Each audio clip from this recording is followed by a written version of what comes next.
Very good afternoon to you. Turkey's Prime Minister has issued a defiant message to anti-government protesters after a second day of clashes in the country.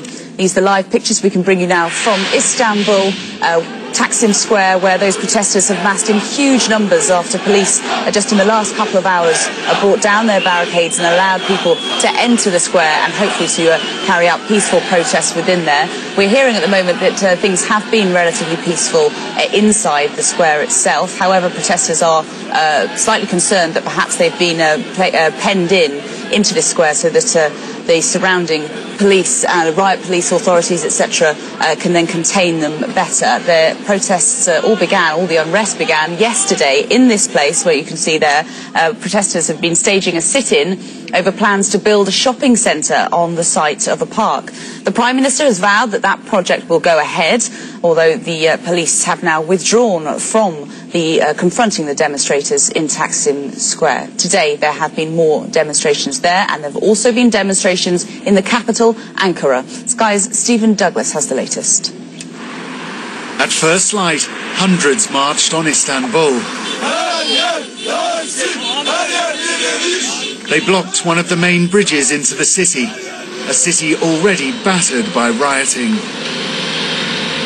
It didn't take long before the situation escalated once again, both here and in the capital, Ankara.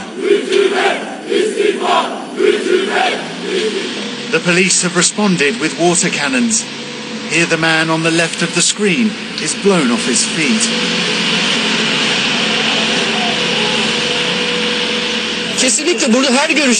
Definitely there are people of all kinds of ideology here together, from all religious sects, but the attitude of the police never changes. Violent protests spread across Istanbul overnight. This was how Turkish riot police responded to some of the biggest anti-government protests in years. But the sound of the protesters echoed across the suburbs.